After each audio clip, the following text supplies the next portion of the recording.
Buenos días, doctora Del Ponte, bienvenida nuevamente. Buenos días, muchas gracias. ¿Qué tal? Bueno, continuamos con la etapa técnica del concurso número 247, destinado a cubrir un cargo de defensor o defensora penal para la primera circunscripción judicial. Presentamos nuevamente al jurado, la doctora Mariana Maldonado y al doctor Pablo Méndez. Doctora, usted como sabe tiene 15 minutos para exponer el tema que ha elegido, ¿sí? Ahí tiene un reloj en pantalla para poder ordenar la exposición y cuando termine el jurado le va a hacer las consultas que estime necesario hacer. ¿Está bien? Perfecto, muchas Bueno, gracias. adelante y suerte, doctora. Bien, le escuchamos. Bueno, el tema que voy a tratar tiene que ver con, guarda relación con la imposición de penas injustificadamente desproporcionadas a la hora de los juicios de cesura. Puntualmente voy a referirme a tres supuestos que nos van a servir a los defensores públicos como norte para poder solicitar en los juicios de cesura, por intermedio de la perforación de los mínimos legales, la no aplicación justamente de penas injustificadamente desproporcionadas. En principio, para poder adentrarnos en este punto, considero importante establecer cuál es la naturaleza jurídica de los mínimos legales. Mucho se ha dicho en nuestra jurisprudencia y en nuestra doctrina respecto de cuál es la naturaleza jurídica de los mismos, pero a grandes rasgos podemos establecer dos posiciones, una más estricta y una más amplia. Dentro de las posiciones más amplias respecto de los mínimos legales, nos encontramos con autores como Zaffaroni, Binder, Mario Juliano, Rosconi, que a grandes rasgos nos indican, por ejemplo, Zaffaroni, que los mínimos legales deben tener un valor de regla general y que deben ser respetados por los jueces, pero que cuando estos choquen con preceptos constitucionales, un juez bien debería apartarse de los mismos. Mario Juliano incluso iba más allá y lo que nos refería es que si bien los mínimos legales existen, él entiende que por existir tienen un carácter indicativo, pero lo que nos planteaba era que ni siquiera deberían existir porque el hecho de que el Poder Legislativo puntualice un mínimo en una escala penal sería un avance en funciones netamente propias del Poder Judicial, porque, a entendimientos del doctor Juliano, no se podía establecer una pena sin antes haber pasado por un debido proceso, porque no se podía establecer el nivel de culpabilidad de una persona. Por otro lado, tenemos las posiciones más estrictas, en donde nos encontramos con autores como Levene, Uriburu, que los que nos plantean en relación a los mínimos es que deben ser siempre respetados, que apartarnos de los mínimos legales significaría una vulneración al principio de legalidad y al principio de división de poderes, pero que sí entienden que cuando hayan o se encuentren con casos en particular donde estos mínimos legales choquen nuevamente con preceptos constitucionales, un juez podría apartarse de los mismos, pero no sin antes ejercer el control de constitucionalidad en el caso concreto. Ahora bien, ¿cuál es entonces, ahora que establecimos que estos mínimos legales existen, pero que hay válvulas de escape, si se quiere, para poder apartarnos de los mismos, tenemos que analizar cuáles son estas válvulas de escape? Como bien dijimos, por un lado tenemos, respecto de aquellos autores que entienden que son indicativos, la posibilidad de apartarnos. Y hay fallos en nuestra jurisprudencia nacional que nos indican que por razones o criterios de justicia y equidad, en un caso en concreto se podría el juez apartar del caso, perdón, del mínimo legal.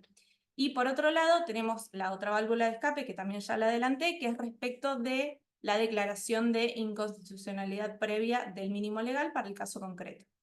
Esta discusión, sin embargo, ya fue zanjada en relación a un reciente fallo de la Corte, el fallo Agüero-Julio César de agosto de este año, en donde la Corte es muy puntual al referir, en particular en el considerando número 5 del voto del doctor Rosenkrantz, que la única vía posible para que un juez se pueda apartar de un mínimo legal es mediante la previa declaración de inconstitucionalidad del mismo en el caso en concreto, porque de lo contrario no podría apartarse nunca de la letra del legislador. Bien, entonces lo que yo me pregunto es en qué casos puntuales nosotros podríamos solicitar, mejor dicho, parados desde el rol de defensor público, en qué casos podríamos solicitar esta perforación de los mínimos. Y lo que yo vengo a proponer con este tema son 3 supuestos en donde entiendo que habría la posibilidad de que los jueces puedan apartarse de la aplicación de esos mínimos y que nos van a servir a los fines de teoría del caso para el juicio de cesura. Estos 3 supuestos tienen que ver, los 2 primeros, con una vulneración al principio de culpabilidad y el tercero con una vulneración al fin resocializador de la pena privativa de la libertad. En relación al primer supuesto, que entiendo pertinente para poder solicitar el apartamiento de los mínimos, es cuando en el caso concreto nos encontraríamos ante una escasa lesividad al bien jurídico tutelado.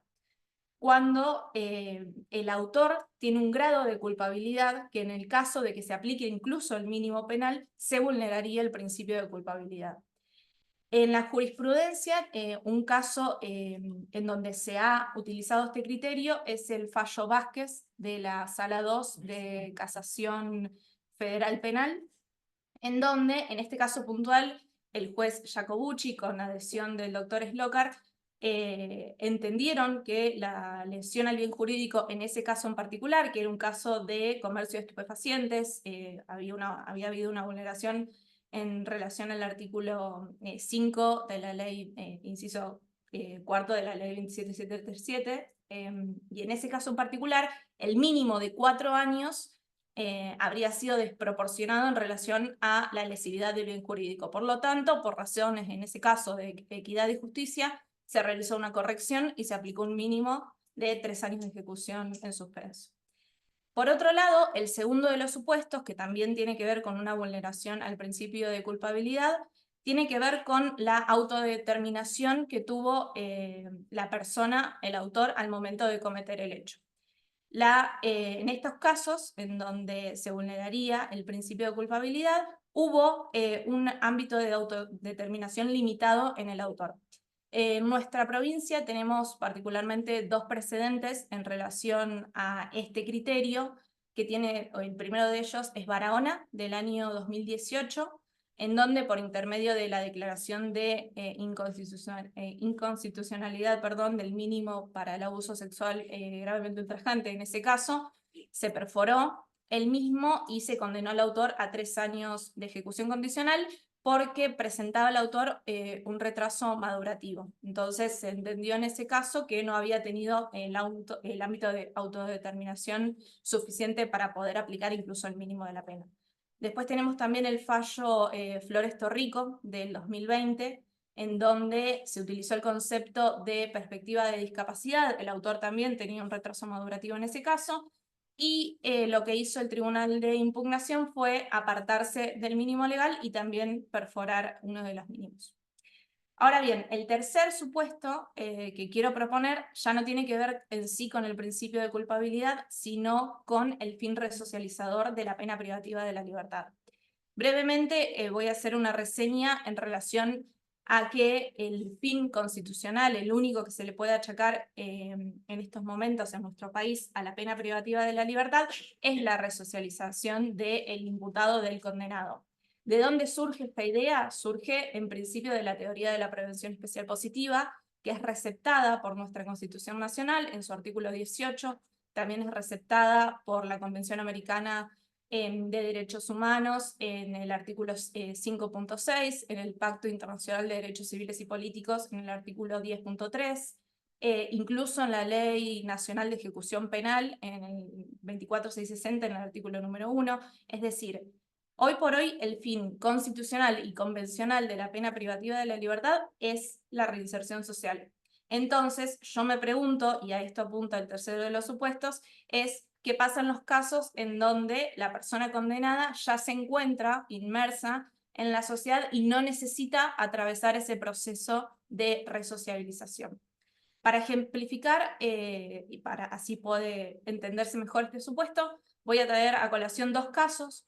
Uno del Tribunal Oral Federal número 1 de Roca, en donde también era un delito en relación a comercio de estupefacientes. En esa oportunidad, y en ese caso concreto, se había condenado a una chica joven por este comercio de estupefacientes. Al momento de cometer el hecho, la chica se encontraba sin trabajo, no había terminado los estudios y se encontraba vivenciando distintas situaciones de vulnerabilidad. Al transcurrir del proceso, una vez que se llegó al momento de la determinación de la pena, la chica Belén Recchini Fiori, se llama este caso y es el nombre de la imputada, se encontraba en una situación totalmente distinta. Se encontraba con un trabajo registrado, en blanco, se encontraba, bueno, puntualmente en pareja, había retomado sus estudios, se encontraba en una situación totalmente distinta a la situación en la que había cometido el hecho. Entonces, ¿qué se hizo en ese caso en concreto? Hubo un acuerdo abreviado en donde ella reconoció la responsabilidad y tanto la defensora oficial como la fiscalía estuvieron de acuerdo en que imponer una pena de privación de la libertad en el caso de esta chica que había logrado a lo largo de todos estos años justamente resociabilizarse y reinsertarse por sus propios medios en la sociedad, sería totalmente contraproducente al fin constitucional de la pena privativa. Entonces así se lo propusieron al juez y el juez homologó el acuerdo, en ese caso fue el juez Braco, homologó el acuerdo y perforó el mínimo legal y se le impuso una pena de 3 años en suspenso. Por otro lado, otro caso que es de esta provincia, que si bien tuvo otra solución, se había planteado la inconstitucionalidad del mínimo porque era un delito que si bien por parte de la defensa siempre habíamos estado seguros de que era un delito imprudente, había comenzado el juicio como un delito por dolo eventual. Entonces se enfrentaba a una pena privativa de la libertad de 8 años de prisión. Entonces, al momento de la primera cesura, lo que se hizo fue solicitar la inconstitucionalidad del mínimo legal porque el imputado, el señor Agüero, tiene una particularidad. Él cumple en la sociedad un rol muy importante. Él se dedica directamente a rescatar personas que han pasado, que están atravesando situaciones de adicciones, situación que él vivió por él mismo en un momento, y como pudo recuperarse de ello, decidió voluntariamente quedarse en una institución y ayudar a otras personas a que puedan recuperarse de la misma forma en la que él lo hizo. Él no cobra ningún sueldo, él es voluntario, vive en la granja de rehabilitación y se dedica enteramente su vida a esto. Entonces, como entendíamos nosotros que estábamos en realidad frente a un delito imprudente, entendíamos que podía ser una buena vía, en ese caso, la perforación del mínimo. Finalmente el caso se resolvió con un cambio de calificación que admitía un culposo agravado, que admitía la pena en suspenso, y así fue como terminó ese caso, pero también se intentó por estas necesidades. Ahora, ya para ir también finalizando con la exposición, nos resta, como bien adelanté, ya que establecimos que los mínimos legales pueden ser perforados por la vía de la inconstitucionalidad de los mismos en los casos concretos, en los 3 supuestos en los que acabo de referir, lo que me resta establecer es cuál es el momento procesal oportuno para que lo podamos pedir, y sería en el juicio de determinación de la pena. Lo que serían estos 3 supuestos son 3 teorías del caso que nosotros como defensa vamos a volcar en ese juicio de determinación de la pena, que como bien sabemos, las teorías del caso integran a su vez una teoría fáctica, una teoría jurídica y una teoría probatoria. La teoría fáctica, por ejemplo en el caso de Agüero, estaba referida a que no necesitaba una reinserción social porque ya estaba inmerso en la sociedad y cumplía un rol particular en la misma. La teoría jurídica era solicitarlo por intermedio de la perforación del mínimo legal porque la aplicación del mismo vulneraría el fin resocializador de la pena, y la teoría probatoria tuvo que ver con toda la investigación que hizo la defensa en ese caso para, por un lado, poder conseguir testigos, personas de la vida de Agüero en su infancia, que nos fueron relatando todos los efectos criminógenos que tuvo Agüero en su infancia.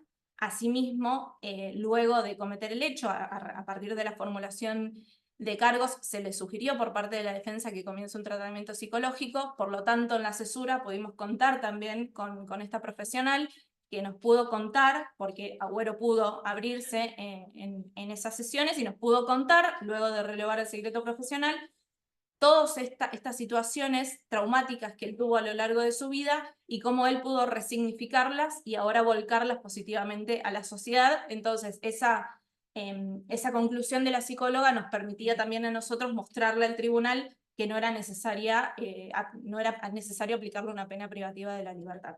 Entonces, eso y toda la investigación que se hizo, como también poder contar con personas que habían sido ayudadas por Agüero en el mismo juicio, que ellos puedan ir a declarar y contarles cómo eran una persona antes de Agüero y ahora estaban recuperándose. Bueno, todo eso es parte entonces de la teoría probatoria dentro de la teoría del caso. Simplemente para finalizar, porque ya estamos en tiempo, quiero hacer saber que a mi criterio, en casos de que los jueces, en casos en donde se dé alguno de estos tres supuestos, no se aparten del mínimo legal, podría significar que el Estado argentino incurra en responsabilidad internacional, y esto a título personal. Entiendo que entre la aplicación descontextualizada de la ley y la justicia es esta última la que debe primar. Muy bien, Gracias. muy creativo el tema. Interesante. Sí. ¿Esa es alguna pregunta con respecto a esto? No, respecto al tema no.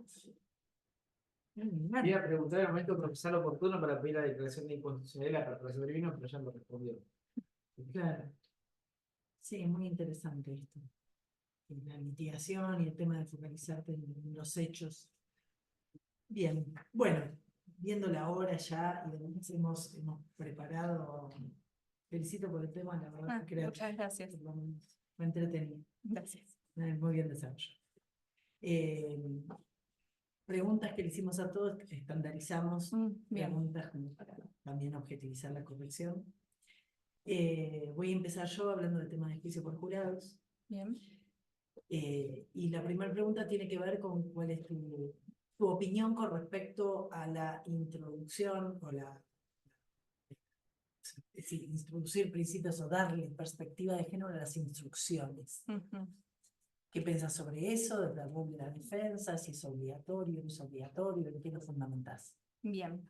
Bueno, respecto de la perspectiva de género en los juicios por jurados, últimamente, particularmente en Neuquén, se han estado introduciendo justamente cuestiones de perspectiva de género ya en las instrucciones generales al jurado, pero también podemos introducir la perspectiva de género antes de las instrucciones, ya en la audiencia de Guardir, al momento de hacer la selección de jurados, hacerles saber tanto a los potenciales jurados, hombres como mujeres, que respecto de lo que se refiera en esa audiencia, que, bueno, en particular a las mujeres, que no van a ser juzgadas, no van a ser entendidas desde estereotipos de género, que van a poder abrirse a las preguntas que les hagan las partes en relación a ello, y una vez que se les hace saber a los potenciales jurados estas circunstancias, ya cada una de las partes va a poder hacer las preguntas que entienda pertinentes para deseleccionar a los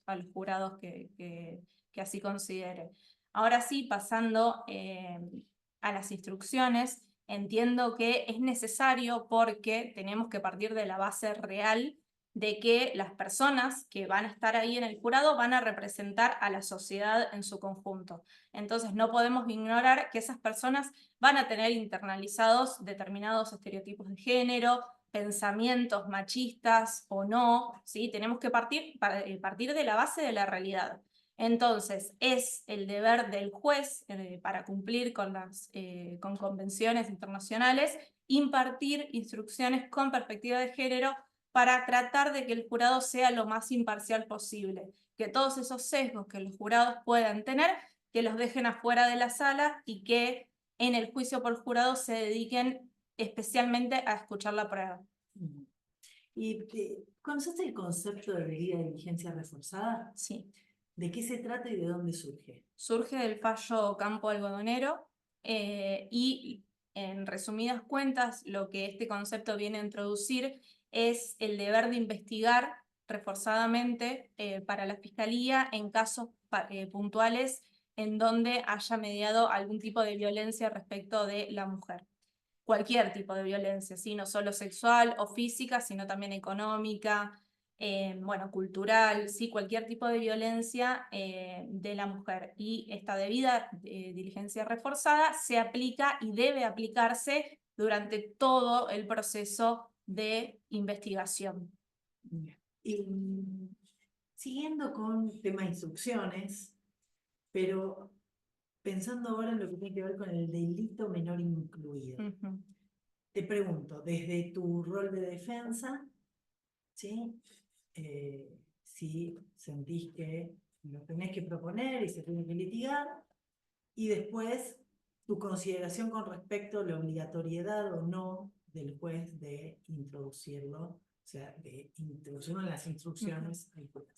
Bien, yo particularmente creo que es necesario incorporar un delito menor incluido porque esto le permite al jurado no decidir en términos de blanco o negro. Entonces, sí o sí entiendo que en relación a ejercer una defensa eficaz, es nuestra responsabilidad poder permitirle al jurado que si no está de acuerdo del todo con nuestra teoría del caso, puede haber algunas circunstancias que la Fiscalía no haya podido probar, pero que sí se encierre en un delito menor que está incluido. Entonces yo considero que es importante que se incluyan. Ahora bien, respecto de que si los jueces deberían incluirlas o no, al margen de que Sí, porque por ahí en un caso a vos, en tu estrategia de defensa, vos vas por la absolución y del otro lado tenés la perpetua. Entonces decís, bueno, o sea, si hay un delito menor incluido, a lo mejor te perjudicaría claro, en lograr la absolución. Sí, sí, por eso. Entonces, en ese sentido. En ese caso, lo que yo considero, si bien entiendo que para mí es responsable, incluir un delito menor incluido, me parece que eso tiene que ser litigación y depende de cada caso concreto y de lo que soliciten las partes. Yo no creo que el juez deba introducirlas si ninguna de las dos partes lo propone. O sea, el límite del juez, ¿cuál sería para vos? ¿Lo propuesto por las partes en las instrucciones? No. Respecto de las instrucciones, no. Respecto de introducir el delito menor incluido. ¿Cuál sería el límite para el juez para proponerlo en las instrucciones, aunque las partes no se lo propongan? Aunque las partes no se lo propongan. Sí. Yo creo que el juez también tiene la responsabilidad de que el veredicto al que arribe el jurado sea lo más, por un lado, lo más correcto posible en el sentido de poder volcarle todas las posibilidades que él haya interpretado de lo que se ha litigado, digamos, en el juicio en sí. Sí. Es la prueba el límite. Si se litigó, claro, es la prueba el límite. Exactamente. El juez debe incluirlo. Exactamente. Eso lo establece el 206 cuando dice que explicará las disposiciones legales aplicables al caso. Perfecto. Salgamos de jurado, vayamos al anticipo jurisdiccional de prueba, lo que establece nuestro artículo 155. Sí. Puntualmente te quiero preguntar si se puede llevar a cabo un anticipo jurisdiccional de prueba sin la presencia del imputado.